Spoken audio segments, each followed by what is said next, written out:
hats off to Kelvin and his group. 17 turnovers. You guys know I'm going to be upset about that and displeased with that, and some of them were careless, but give them credit. They got a really good basketball club, and a lot of respect there. I'm not pleased. I'm just very disappointed, and sometimes outcomes are outcomes, and we're all competitive, but I'm very disappointed in our approach, especially in the second half. And I feel like this team's taken a lot of steps and has a better character than we displayed tonight. So that's my frustration. It's what I told the kids in the locker room, and it's not good enough. So, you can talk about 17 turnovers. You can talk about not being able to score coming out the half. You can talk about how that affected the next possession. So, yeah, there's frustration there, disappointment, but it's league play, and we're going to have to learn from this. I feel like we've taken so many steps forward over the last 6-7 weeks, or 5-6 weeks, whatever it's been. This felt like a little bit of a step backwards, and we gotta regroup and recharge and get ready for the next one. We know Houston's really good defensively. What do they do on the court, actually, though, that makes it so tough to score or get anything going against? I think the first thing is how well they defend the ball. I mean, everybody kind of talks about some of their schemes and some of the things they do, how they play ball screens and things of that nature. But I think the first thing they do is, like, the guy that's guarding you guards you. It's really hard to get downhill. It's really hard to beat that guy. And then, obviously, their activity and their positioning is so sound. And, again, 17 turnovers, that's not characteristic of our team. And there's quite a few that you're going to say they were kind of careless, and we kind of just gave them the ball. But then you got to give them credit. They get their hands on some balls, and they have a level of activity defensively that really impacts their possessions and impacts your ability to move the ball and execute and make plays. And then, obviously, they're just terrific on the board. I thought we kind of broke the game open getting to the board a little bit, which is, again, the team that we're trying to be. But they are, over the course of the year, just terrific on the offensive and defensive board. How good is Walker? There was a ton of NBA people here, and that's 240 pounds. It moves pretty good. He was pretty good tonight, right? I mean, you wanted to try to make him make some contested shots over the top, and he did that. I mean, you look down, he's 8 for 14, and some of them you kind of felt like, hey, that's the shot that we're going to live with tonight, because you can't take everything away from everybody, and they got a lot of really talented kids. And you give him credit, he made a couple of them tonight. And we were going to try to live with some of that. We were just going to try to bait him into some more difficult shots that were contested versus some of the easy ones on the board or around the basket or just the wide open threes. But he shot it really well tonight, made plays. You talked after the Tulane game that you feel like this team can beat good teams. Did you see pockets of that tonight in the first half? Maybe they're late in the second when you cut it to 10. Yeah, just too few and far between. Coach, you have Viktor Lakhin kind of popped up and really started to get going in that second half. What was not working in the first half, and what worked in the second half to unlock him a little bit there? And this is like out of respect for how good of a player I think Viktor is. I mean, he was 8 for 10 from the line, so that has a lot to do with it, right? He got fouled, made his foul shots. But I didn't, and I think he'd tell you the same thing. I didn't think it was his best game. His line's respectable, right? It's a good line, 16 and 6, I should say. But I didn't think it was his best game. You mentioned the battle on the boards. You guys actually ended up winning that. Dan had got a pretty good production on the offensive glass. Is that something that you can kind of take away a silver lining from the game, or is it more of an overall picture? Oh, yeah, we're in January and we're in league play. It's past silver linings to me at this point. It's about there's a standard and you play to it. And if you lose, you'll be pissed off. But if you play to that standard, you wake up the next day and do it again. And, like, to me, that's where we have to get now. Like this isn't like a building thing. Like now, and we didn't do that tonight. Not okay. Not acceptable. We need to be accountable for that. That's it. Like, it's not about silver linings. Like, we have good enough players. We have good enough team character to beat anybody in college basketball on a given night. Not okay to not, like, play and act to the standards that we're capable of. Mike Adams-Woods has really turned it around here to kick off conference play. He finished with 19 on 8 for 11 from the field tonight. What did you think about his performance and how he was able to affect this game on all three levels? Shot it really well. He's really improved as a player. Yeah, I thought Shuey was pretty good tonight at times, especially offensively. I hadn't really studied everybody. He had 3 turnovers. A couple of them were really careless. There's a couple of them you'd like to get back. But there, he had it going a little bit offensively, and some of them were really important baskets for our team to stay in the game. You talked about wanting this team to be more consistent, whether it's within a game, like coming out of the second half, or game to game. What do you feel like is the key to sparking, finding that consistency? It's a good question, Justin. If I had an answer for that, we wouldn't be sitting up here talking about it. If I had the magic solution for that, you can use any cliche you want. The approach that I have and that I believe in is you just keep valuing it, working on it, preaching it, being accountable for it. If I had the magic wand, we'd be up here celebrating right now, talking about how great we played. Probably another question that's not an easy answer if there is one, but how do you deal with streakiness? Jeremiah 6 of 9 at Wichita 0 for 7 tonight. Obviously their defense is pretty good. And then David has an off-shooting night for the second night in a row, which is uncustomary. And you would think he'll get it back together by Wednesday, but it's tough to beat a Houston, period. Yeah, I'm more concerned about shot selection and quality of shot than I am about misses and makes. I thought JD had some really good looks that didn't go. I believe in his shot.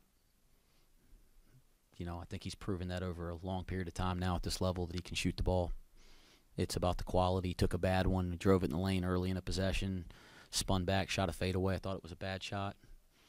And he took another 3 that was questionable, but if that's how many did he take? 9? He was 1 for 9. The other 7 from just sitting up here without watching the tape, I felt like the other 7 were pretty good looks and the right shots for him. So if you take good shots, good shooters will make enough of them over the course of the game. Certainly, it'd be nice if, it's tough when some of your best offensive players all have off nights at the same time, but my focus is always on the things I can control, and I believe in those guys' ability to shoot the basketball. And as long as we continue to take good shots, we're going to have plenty of good shooting nights. Knowing where Houston is at in the terms of the conference, do you find yourself measuring this team against them, or do you try to not do that? No, I don't know if that's how I think about it. I think we scrimmaged Purdue this year. We played Arizona, played Ohio State, played Houston, played Xavier. These are all teams that are ranked all in the top 25. I haven't looked this week, but some of them in the top 10.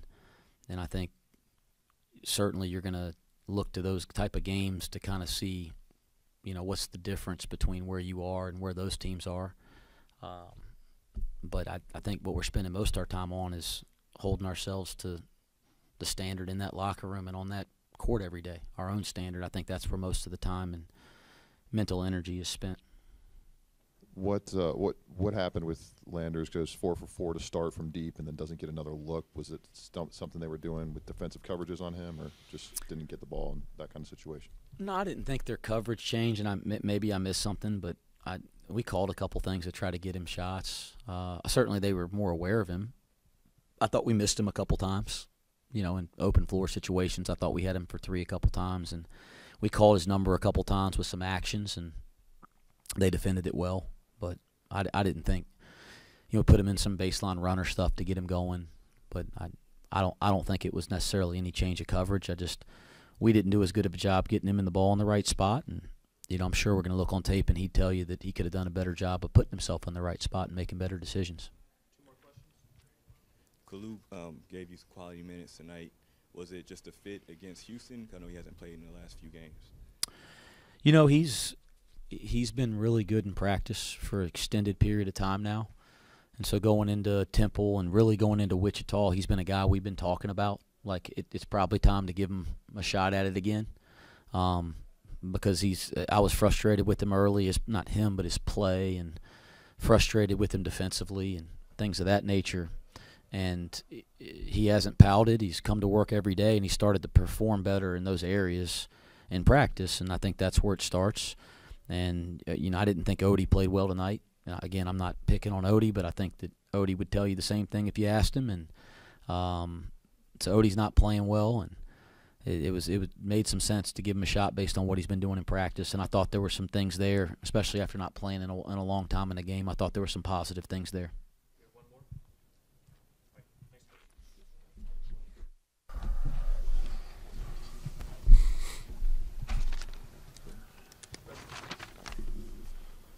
Vic, in the second half, you got it going. You're a lot more aggressive. What was the difference from half to half for you? So initially, I tried to make a right play and create for others in first half. And in the second half, I just told myself that I got to join my team and be active and trying to be aggressive on my own too, not just creating for others and share the ball and make a right play. Because I passed out some opportunities for my post catches, for my scoring opportunities in the first half, and I just talked to myself and said, I got to join my team. What does Houston do that makes it so tough defensively? I'll give them credit. They're a good defensive team. They're big, but they're just active and big. There's nothing like that you can't score. It just really good, really good defensive team with the size and principles that they execute. Just that simple. It's not something unbeatable. You just got to be prepared for that and answer the bell on the toughness plays. How do they compare with Ohio State, Arizona, Xavier, some of the other better teams you've played? I think they're pretty similar to Ohio State. I wouldn't compare them with Arizona, but Ohio State really similar game. Play physical, offensive board, hustle plays. That's what they do, both teams. So, and that's what we got to get better at. Me personally, I got to get better on offensive board and defensive as well. Kind of similar to the start of conference play last year. How do you break this cycle of going back and forth between wins and losses? Right now, we had a long conversation in the locker room about it, and at the end of the day, we just got to be together consistently. When things don't go well, we just got to stay together. We don't need to point fingers and stuff like that. We just got to stay together. In the moments when we down, we just get it right back up, like we did versus Xavier, and it didn't happen today. So we got to be consistent because it's going to happen more and more. Then we will be down by 10. We just can't make it down by 20. Did it feel like there was a lot more loose balls, jump balls, just an increased amount of physicality in this game throughout the 40 minutes? For sure. We knew it coming to the game. There's going to be a lot of T balls, especially on the rebound. So you have to not only box out but pursue the ball. So after you box out, there's gonna be 3-4 people in your team and their team. You gotta be just first to the ball and go get it. So yeah, we knew it coming to the game, and it wasn't a surprise for us. But as I said, we gotta do better at physical hustle plays. Just drop your thing down. Jarice Walker, a guy who's 6'8", 240, known to be physical in the paint. What did he do that made it so tough to guard tonight defensively?